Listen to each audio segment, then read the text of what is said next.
Today I want to show you a position of insane tactical complexity that just occurred in round 3 of the U.S. Championship in a game between Christopher Yu with the white pieces and Mora Diabate playing black. Now these kinds of positions demonstrate why it's so difficult to play at a Grandmaster level successfully, because it will require you to navigate through these dense tactical forests with so many possibilities and where your best move is often far from obvious. Alright, so let's take a look and see what happened here. Christopher Yu, with white, had just moved his knight to e5. And now Mora Diabate would love to start advancing this passed pawn, but if he were to play c3, he's a little bit worried about the following. Bishop takes e4, and now knight to d7. After which, this rook on f8 is trapped, and Yu will win the exchange. So, I don't know how far he saw in that variation. That would have been the correct thing for him to do, to play c3. And we're going to look at this variation in a moment. But first, let's look at and see what happened in the game. Instead, he goes for knight to c5. So now there's no more bishop takes knight, followed by knight to d7. d7 is protected by 2 pieces, the queen and the knight. And now he has the threat of coming in here to b3 with a fork of the queen and rook. Unfortunately, this move allows you to take out the pawn on c4. A little bit better than putting the knight to c5 would have been to put the knight to d6. At least you're preserving your passed pawn. But Mora Diabate thinks that his threat of coming into b3 is his strongest idea. Yu takes the pawn, and now Mora Diabate begins with bishop takes g2. And I think what he's hoping for is the following. King takes g2, the knight goes to b3 with the fork, queen moves out of the way, knight takes a1, the knight's captured on a1, and then the computer here is suggesting something like queen to d8. Black has won the exchange. White does have the extra pawn, but advancing this b6 pawn is not going to be too much of a threat. The queen is helping protect that square, and the knight is going to go to d5 next to hit this bishop and also watch that b6 square. So black is actually winning here. But this is not what Yu played. At this point, he did not take the bishop. He knew that his best move was knight to d6, executing his own fork. And of course that knight can be taken out right away. And that's the best move, played by Mora Diabate, bishop takes d6. If instead you try to counterattack with knight b3, this variation will lose for black because the queen can take the rook. Okay, queen takes queen, knight takes c8. And the problem is there's this threat of knight takes e7 with check. So the rook needs to take the knight, and then white can take this bishop, the knight can take on a1, rook takes on a1, white is a pawn up, and black doesn't really have any compensation. White's pawn majority is very far advanced. That pawn's securely defended. White has a winning position here. So you don't want to go down that road. You want to play what Mora Diabate played in the game, bishop takes d6, and now after Yu plays bishop takes d6, look whose rook is trapped and going to be taken by the bishop eventually. So here Mora Diabate plays knight to b3. Better here would have been knight to e4. Discovered attack on the queen, so you have to do something about that. Queen to b2, and then you grab the bishop on d6. And this is an incredible position here because black is 2 pieces up for the moment, but he cannot avoid losing 2 pieces. And this is a good position for you to practice your tactics. White obviously needs to take one of black's pieces now. There's 3 of them that can be captured, either of these knights or the bishop. There's 2 captures here that are good, and there's 1 capture that's bad. See if you can figure out what minor piece white should not capture. The piece white should not capture is the bishop on g2. If you capture either knight, let's say you take on b4, this knight's under attack, this bishop's under attack. Black is going to lose one of those. That's fine. If you take the knight on d6, same situation. This knight's under attack, this bishop's under attack. Black's going to lose one of them. But if you take the bishop on g2, now black has knight d5, and that blocks the rook's access to this knight, and it also gets this knight out of danger. Black is just going to remain a piece up. White loses. So I'm not sure which capture is best, Rook takes d6 is a little scary looking because after bishop d5, that rook is looking trapped. You can take the knight here. It's protected by the queen. I would be nervous to get my rook in that situation. The engine says it's fine. And then queen takes b4. Here, black can sacrifice the knight to get a pawn. And instead of getting the bishop out of the way here, the engine says go like this and pin the knight because you don't want knight takes a7. If the bishop moves, I guess knight takes a7 was a concern. But it's saying that this position is pretty much equalized. Okay, so that was the best way to go. Play knight e4. Right here, Mora Diabate should have attacked the bishop, but instead goes for knight b3. Because he's thinking, hey, well, you're going to get my rook, but I'm going to end up getting your rook, right? So, okay, the queen needs to get out of danger. It's hit by the rook. So we have, in the game, queen to b2. The knight takes on a1. Now here's another quiz position for you. What should white play here? Christopher Yu plays the correct move. He plays bishop takes b4. A knee-jerk reaction might be to just take the rook on f8. But after queen takes f8, guess whose knight is now protected by the queen? So that is not good. You want to take the knight with the bishop first. That rook's not going anywhere. You're going to get that rook. This knight is trapped. It's not getting away. So in the game, bishop a8 is played, getting the bishop out of danger. I'm not sure why the bishop wasn't moved to d5. That's a more active square. Christopher Yu takes out the knight on a1. And now he's still going to win this exchange back. After the queen moves, there's bishop takes f8, rook takes f8. And white has the extra pawn. And Christopher Yu ended up winning this game. This advanced pawn majority here was enough to give him the game in the end.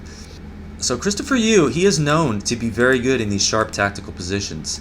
And he lived up to his reputation in this game, out-calculating Mora Diabate. But now let's look at the move that Mora Diabate should have played, that he was nervous about, the c3, because he didn't like bishop takes e4, knight d7. But here, he could have played c2. The rook is under attack by a pawn. You need to get that rook out of danger, rook d2. And now, black's strongest move here would be e5. I think that's a hard move for any human to spot because it just sacrifices a pawn. White can take that pawn with either the knight or the bishop, but either option is not good. If you take with the knight, you've just given up your knight takes f8. You're not going to win the exchange now. And now black can just play something like bishop f6, pinning the knight against the rook. You can defend it, but something like this, and queen takes b5. Now the material is equalized, but look at this pawn. Defended by so many pieces. White is completely losing, is going to have to just spend the whole rest of the game trying to keep this pawn from moving forward while black just has his way with him. So that is going to lead to a dead loss position. The best move is probably just to get the bishop out of the way and go to bishop e3, but we should look and see what happens if bishop takes e5. The problem with that move is you've moved the bishop off of this diagonal, and now black has bishop g5. Uh-oh, a little bit of a problem there. You need to do something about that, but there's no good response. If you block it with e3, well, you've just allowed knight d3. With an attack on the queen once the queen moves, guess what? This is bad. So your best move would just be to play f4 here, and then black has this powerful move f6. Okay, so let's look at this bishop for bishop trade. You take the bishop, black takes your bishop. You get the rook, the queen takes the knight. White has won his exchange, but is it worth it? This c2 pawn is defended by two minor pieces. If white ever wants to capture that pawn, he's going to have to give the exchange back. Because let's say if you were to take with the knight, if you ever had that opportunity, which you probably won't, then a knight takes you, and then your rook has to take, and then the bishop takes your rook. You're going to have to give the exchange back. So your pieces are all tied up defending this pawn. Queen to c5 check is coming. The white king is super weak. It can't go this way because the bishop is guarding that diagonal. It's a completely lost position for white here. So you don't want to do that. You don't want to trade bishops in that manner. So what other option do you have? Well, you can move the bishop. Let's say you play bishop d6. Well, now there's queen takes d7, since you've blocked protection of your knight. Okay, you can take the rook, but guess what? Queen to h3, checkmate threat. you have to do something about that. You can defend with the rook, but now knight d3 comes, attacking the queen, and you can probably guess what's going to happen if the queen goes somewhere, right? You're going to end up running into the promotion of the pawn. So that line fails. What about bishop b2? Black has a very nice move here. See if you can find the best move for black. Bishop takes f4. And now this problem can only be dealt with by taking the bishop. But that's worse than allowing the bishop to take this rook, because guess what? Queen g6 will mate in 10 moves. Stockfish finds this within just seconds. And I'll show you the checkmate just for fun. King goes here, queen g2 check. King goes here, queen here check. The point of that was so that you could take this pawn with check, and then the king goes here, queen g3 check. You can even let the king have the bishop. f5 check here, and then the king gets driven way up here and ends up getting checkmated like so. So those are all the relevant variations following the move bishop takes e5. You don't want to take that pawn. So your only other alternative is to move the bishop to e3. But now comes knight d5, blocking this rook's defense of the knight on d7. So you pretty much need to take the rook now if you're going to do it, but then knight takes e3, horribly weakens the pawn structure around white's king. Then black takes the knight. Now here, black is even going to let white take this pawn, yet still has a winning position due to the weak nature of white's king, the bishop pair, and these weak pawns.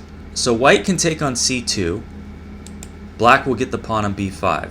And white will need to get out of the pin. That knight's pinned, so you don't want to keep your queen on c1. You can go queen d1, but then queen b3. Dual attack on the knight with 3 pieces and this pawn here. So once that's addressed, queen takes e3, check. Black is totally winning here. Even though white is a pawn up in material, if you count the value of all the pieces, that pawn of material is not worth this horribly weakened king, underdeveloped knight, this weak pawn, black having the bishop pair, which is known to be the most powerful combination of 2 minor pieces, especially in these open positions. Better than taking that pawn right away, though, according to the computer, is b6, even though it's still losing. This is an alternative line. Black can take, and then play queen c6. And I thought this was interesting because it looks like this pawn is adequately defended. White can't take it anymore, but you actually can. Knight takes c2. And if black tries to win a piece with bishop takes c2, here's a quiz for you. What should white play? b7. White's going to get the piece back because either the queen or the rook is going to have to move from defending this bishop in order to capture this pawn, which will promote. So you have to deal with that, and then white gets the bishop and is actually winning in this position. So you don't do that. You don't take on c2 as black. You play queen takes b6. And again, black has a winning position due to the weak nature of white's king and everything else. This is very similar to the other line, except that there's no more pawns on the queen side. So it's the same issue. The queen gets the pawn on e3 with check, and white is completely lost here. He will be dominated by the active bishops, which black will use to exploit his weakened king. So that is your tour through a dense forest of variations that are very easy to navigate when you have Stockfish as your compass, but when on your own are very easy to get lost in, which is what happened to Mora Diabate here against Christopher Yu. So thank you for watching. Please subscribe to the channel. I put out videos almost every day containing any type of chess related content that I find interesting, that I think others might find interesting too.